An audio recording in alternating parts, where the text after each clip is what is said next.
Now, Jesus was sent to Herod shortly after the first time that he was sent before Pilate.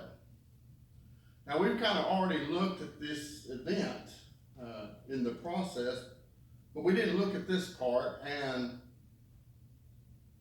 since we're looking towards the Lord's Supper and the death of Jesus on the cross, I wanted to take a little bit of time to look at these important verses because they tell us something about human nature. And if we look close enough, it may tell us about our own selves. And how we can get caught up in this scenario of being a character like Herod. And you would think, oh, I don't have anything in common with this guy. But you might be surprised by that. Now, Herod was the son of Herod the Great, which we know had the children killed when they were looking for the baby Jesus. So this is his son that we're talking about, and we know that this Herod wasn't a good guy either. He was kind of infatuated with John the Baptist. He liked listening to him. Matter of fact, Scripture says he even kind of protected him. But just like so many of us, he was swayed by his own desires and own impulses, and sometimes wouldn't do the right thing. And so he had married his brother's wife.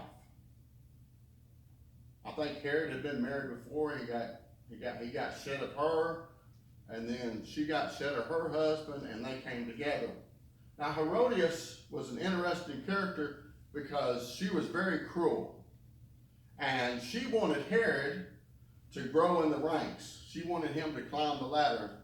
You know, the more authority he had, the more popularity he had, or power he had, let's put it that way. She could have the world on an oyster. And so she was really pushing for that. Well, John the Baptist comes in and he begins to confront Herod that he did the wrong thing by marrying his brother's wife. Herodias doesn't like that, but she doesn't have the power to get rid of him. So it's Herod's birthday. He has a party, and Herodias' daughter dances for Herod, and he's well enthused about this. He likes this, and he tells her that whatever she asks, he'll give her half of the kingdom. She goes back to her mama, and what does her mama ask for? John the Baptist's head. So he can't go back on his word, so he has John the Baptist killed, his head cut off. Now, so let's pick up there, Luke chapter 23, verse 6. When Pilate heard of Galilee, he asked if the man were a Galilean. And as soon as he knew that he belonged to Herod's jurisdiction, he sent him to Herod, who was also in Jerusalem at the time. Now when Herod saw Jesus, he was exceedingly glad, for he had desired for a long time to see him, because he had heard many things about him, and he hoped to see some miracle done by him. Then he questioned him with many words, but he, talking about Jesus, answered him nothing.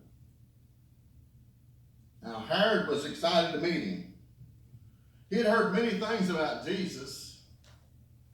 Matter of fact, we find out in Luke chapter 8 that Herod's butler, this is so interesting, Herod's butler, his wife, was one of the three influential women who was funding Jesus. She was giving him money, giving the disciples money for food and travel. So not only is Herod hearing in the rumors how this Galilean is growing in popularity. Matter of fact, he's so fascinated with him, he almost believes, and well, I think he does believe that he's John the Baptist come back from the dead. Amen. So he's hearing about him at work through all the other people, and he's hearing about him probably at home.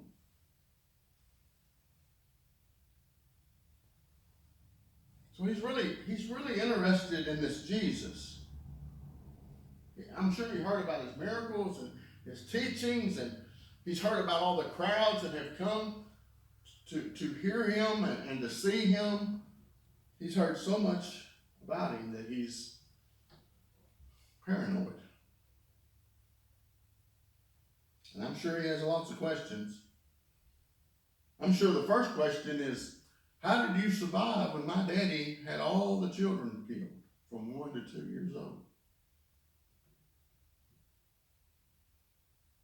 Lots of questions. But Jesus didn't answer any of them. He did not perform any miracles before him. He remained silent.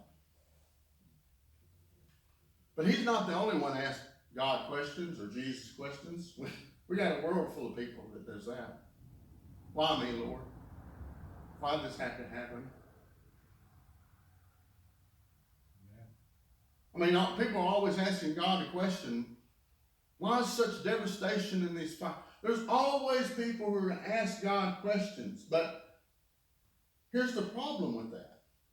Here's the problem with Herod asking a question. He didn't want to know God. He didn't want to know Jesus. He just wanted his questions answered. He just wanted him to perform a miracle. Yeah. And that's what a lot of people do. They want statistics. They want to know about God, but they don't want to get to know him. Amen. What's the purpose of knowing about God and not knowing him? There is a difference. There is a difference. Yeah. When a blind beggar cried out to Jesus, Jesus stops and answers his question. When Herod asked a question, Jesus doesn't respond. What's the difference? One, the blind beggar is seeking God. Yeah. Herod's not. He's not. He's looking for entertainment. Well,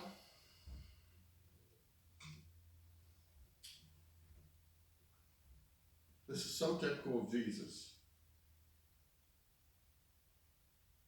You're going to receive him on his own terms.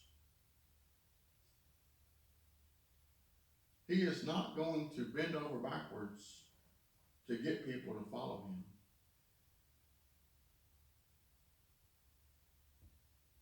He's not going to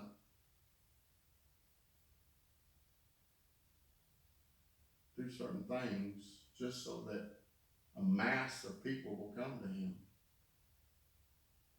Look with me in Luke 23, verse 10. It says, "And the chief priests and scribes stood and vehemently accused him. Then Herod with his men of war treated him with contempt and mocked him, arrayed him in gorgeous robe, and sent him back to Pilate. That very day Pilate and Herod became friends and each other, for previously they had been intimate with each other." So since Jesus wouldn't entertain Herod by doing a miracle, Herod took it upon himself to entertain himself. So now he starts to make fun of Jesus. Once again, we're seeing Jesus mocked. Last week we looked at the soldiers mocked him. We know that we're going to be looking next week, we're going to see the religious leaders will mock him. Well, they've already really done that, but it gets even worse. Why would you mock a man who's hanging on a cross, dying in front of you? Now a political leader is mocking him.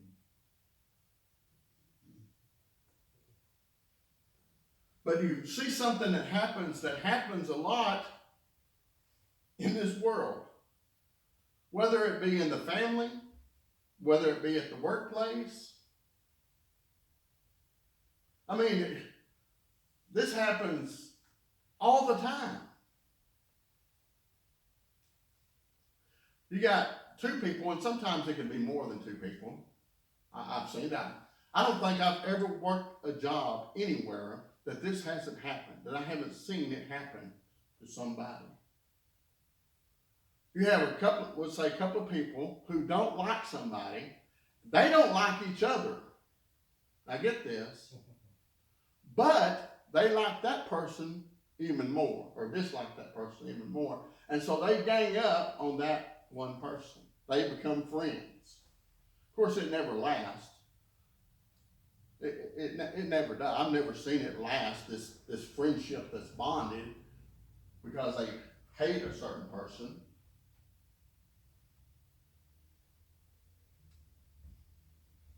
Pilate and Herod,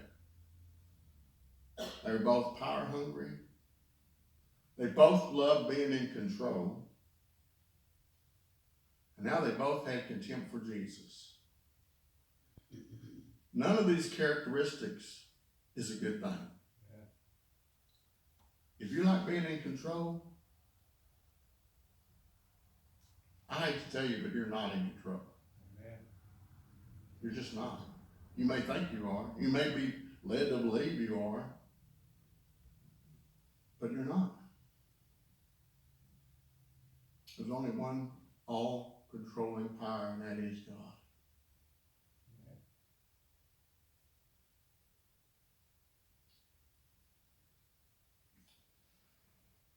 Well,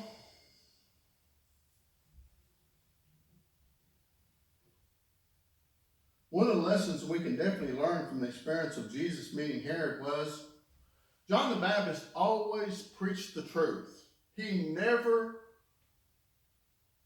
changed his message. He always confronted those who did wrong, whether it was the religious leaders or the political leaders or Joe Blow on the street. He always spoke the truth. Even when it would put his life in jeopardy.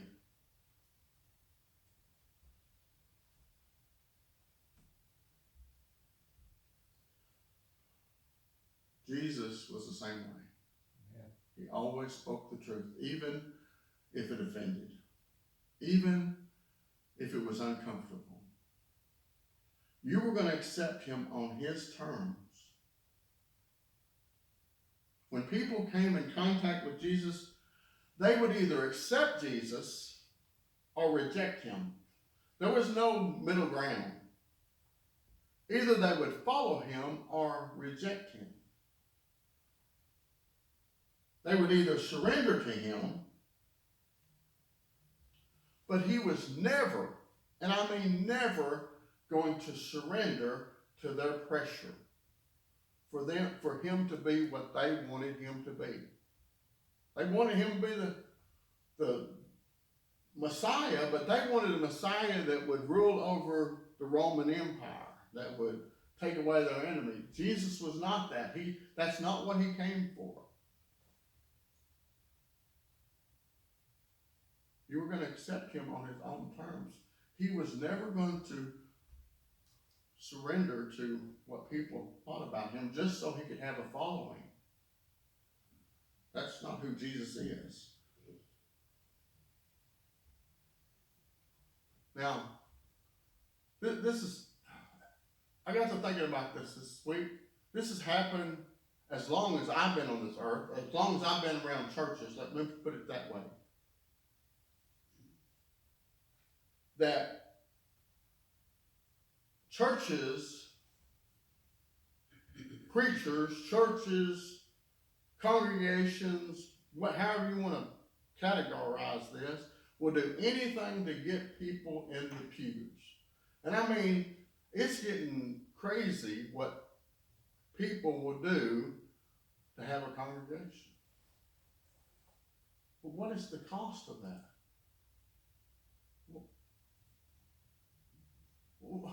What is the cost of doing that?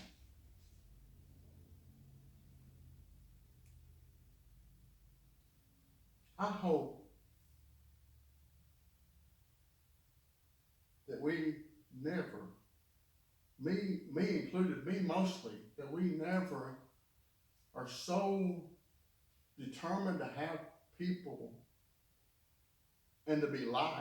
I mean, I like being liked. I know you like being liked. But if we put away truth, put away the gospel message just so that we can fill a church, what cost is that? I hope that we never get into a position where we're so desperate that we'll do anything to fill a pew. Yeah. I hope we'll have enough integrity and have standards. Because I've learned two things, and trust me, there's not a lot I've learned in this life. I wish I'd learned a whole lot more, but there are two things I've learned. One thing is, when you preach the gospel, there's two things that happen. Either people will be drawn to it, or people will walk away from it. If the gospel and the message is true, either people will be drawn to it, or they'll walk away from it, because they don't want to hear it. I hope and I pray that we make sure, as a body of believers, that the message doesn't change. Amen. That we preach the gospel with love and compassion and mercy and grace, because that's what's been bestowed upon us. Amen. But we still preach the message. We still preach the truth, and we do not sway from it. We're going to have a song of invitation, page 312.